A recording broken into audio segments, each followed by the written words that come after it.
बिस्मिल्लाहिर्रहमानिर्रहीम। अस्सलाम वालेकुम। कैसे हैं आप सब? उम्मीद है कि आप सब ठीक होंगे और आप देख रहे हैं राबिया के खाने।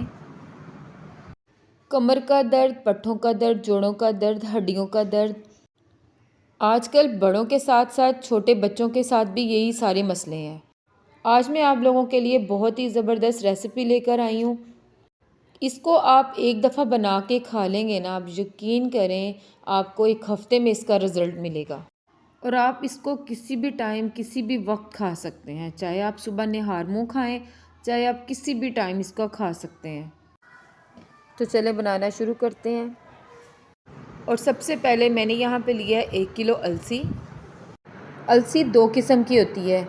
भुनी हुई अलसी भी मार्केट से मिल जाती है, लेकिन हमें उसकी ज़रूरत नहीं है। भुनी हुई अलसी थोड़ी नमकीन होती है, हमें बिल्कुल सिंपल सादा अलसी चाहिए। और अलसी को हम अच्छी तरह से भून लेंगे। अलसी को भूनते वक्त फ्लेम बिल्कुल लो रखेंगे। और अलसी को मैंने अच्छी तरह से साफ़ कर लिया था। इसको साफ़ करना भी बहुत ज़्यादा ज़रूरी होता है। और अलसी के बहुत सारे फ़ायदे हैं और ये मार्केट से बहुत ही आसानी से मिल जाती है।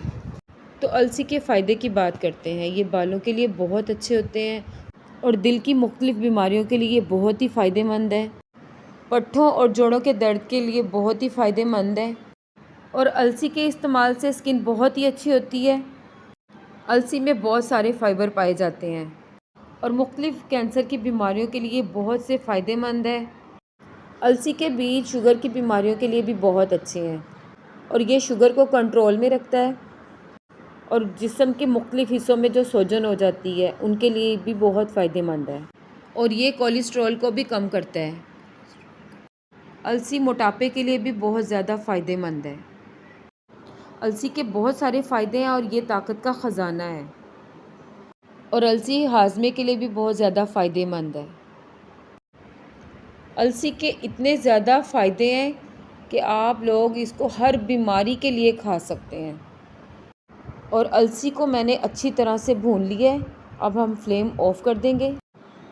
अब यहाँ पे मैंने लिया है नारियल का पाउडर आधा किलो। और अगर आपके पास नारियल का पाउडर नहीं है तो आप नारियल को छोटा छोटा सा काट के ग्राइंडर मशीन में डाल के उसका पाउडर बना सकते हैं, या तो फिर आप नारियल को ग्रेट भी कर सकते हैं। और ये खुश्क नारियल का पाउडर है।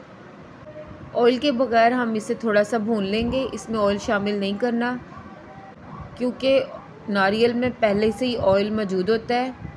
अच्छा, नारियल के पाउडर को भी हम लो फ्लेम पे ही भूनेंगे। नारियल को मुख्तलिफ़ तरीक़ों से इस्तेमाल किया जाता है, जैसे कि नारियल का पानी प्यास की शिद्दत को कम करता है। नारियल का तेल बालों और स्किन के लिए बहुत अच्छा होता है। और नारियल का दूध रंग को गोरा करता है। नारियल खाने से चेहरा कभी भी ड्राई नहीं होता। अब नारियल के पाउडर को हमने 2 से 3 मिनट तक भून लिया है। अब नारियल को हम ठंडा करके एक अलग बर्तन में डाल लेंगे। और नारियल की बहुत ही ज़बरदस्त खुशबू आना शुरू हो चुकी है। अब हम इसमें देसी घी का 1 चम्मच डाल देंगे। और अगर आप लोगों के पास देसी घी नहीं है तो आप कोई सा भी ब्रांड का घी इस्तेमाल कर सकते हैं, लेकिन ज़्यादा कोशिश कीजिएगा कि ये देसी घी में ही बनाएं। इससे बहुत ही मज़ेदार बनेगा। और सर्दियों में तो वैसे भी देसी घी का इस्तेमाल करना चाहिए। और देसी घी यहाँ पे मेल्ट हो चुका है, तो अब मैं इसमें शामिल कर दूँगी 1 कप बादाम। अच्छा, इसको भी लो फ्लेम पे ही हम फ्राई करेंगे। और बादामों को जैसे जैसे हम भूनेंगे वैसे वैसे ही बादाम फूलना शुरू हो जाएंगे। बादामों को ज़्यादा बिल्कुल भी नहीं पकाना, वरना इसका टेस्ट ख़राब हो जाएगा। बादाम अच्छे से रोस्ट हो चुके हैं, अब हम इसे निकाल लेंगे। तो यहाँ पे देखें, बादामों को रोस्ट करने के बाद घी वैसे का वैसे ही है। और इसी घी में हम 1 कप काजू डाल देंगे। और काजू को भी हम लो फ्लेम पे ही फ्राई करेंगे। अगर हाई फ्लेम पे हमने फ्राई किया तो इसमें कड़वापन आ जाएगा, काजू कड़वे हो जाएंगे।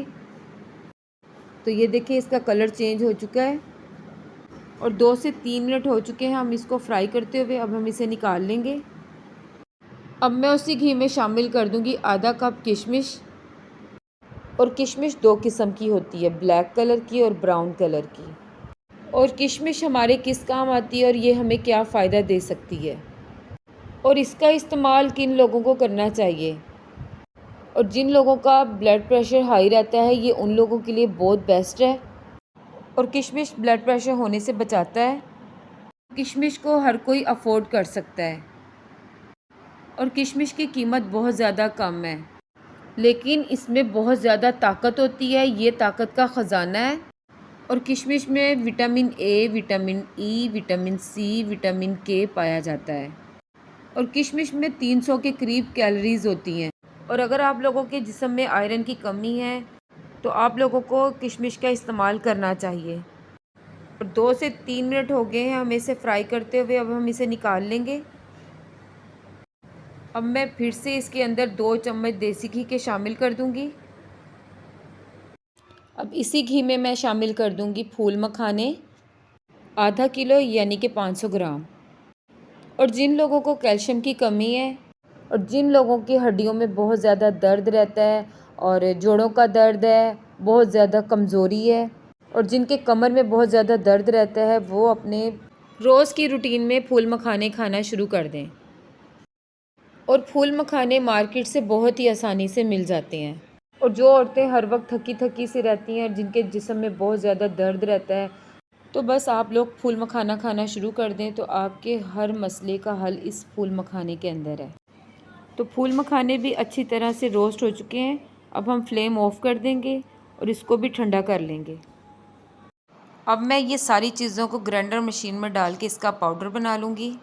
और ये सारी चीज़ों का मैंने अच्छी तरह से पाउडर बना लिया है। अब इसे खुले बर्तन में हम डाल देंगे। अब ये सारी चीज़ों को हम अच्छी तरह से मिक्स कर लेंगे। और इसके अंदर मैंने नारियल का पाउडर भी शामिल कर दिया है। इसके बाद मैं इसमें शामिल कर दूंगी 1 पाव देसी घी यानी कि 250 ग्राम। और देसी घी को अच्छी तरह से गर्म कर लेंगे। और ये रेसिपी सिर्फ देसी घी में ही अच्छी लगती है। और यहाँ पे मैंने 400 ग्राम गुड़ लिया है और गुड़ को मैंने अच्छी तरह से कूट लिया था। और अगर आप लोग चाहें तो आप छुरी के साथ भी काट सकते हैं या आप गुड़ को ग्रेट भी कर सकते हैं। ऐसा करने से गुड़ अच्छी तरह से मेल्ट हो जाएगा। आप चाहें तो आप इसे ज़्यादा भी डाल सकते हैं या कम भी डाल सकते हैं, लेकिन मैं आप लोगों को ये कहूँगी कि शुगर पेशेंट के लिए इतना ही काफ़ी है। इससे ज़्यादा मत डालिएगा क्योंकि बाज़ लोगों को मीठा पसंद नहीं होता। और 400 ग्राम गुड़ बिल्कुल परफेक्ट है। और इसे मीडियम टू लो फ्लेम पे ही हम इसे मेल्ट करेंगे। मेल्ट करने के बाद अब हम इसे अलसी में डाल देंगे और अच्छी तरह से इसे मिक्स कर लेंगे। लेकिन ये अभी गर्म है, ख्याल कीजिएगा कि हाथ जले नहीं। पहले हम चम्मच की मदद से इसे अच्छी तरह से मिक्स कर लेंगे, फिर उसके बाद हम हाथों से इसे अच्छी तरह से मिक्स कर लेंगे ताकि इसमें कोई भी गुड़ की गुठली ना रहे।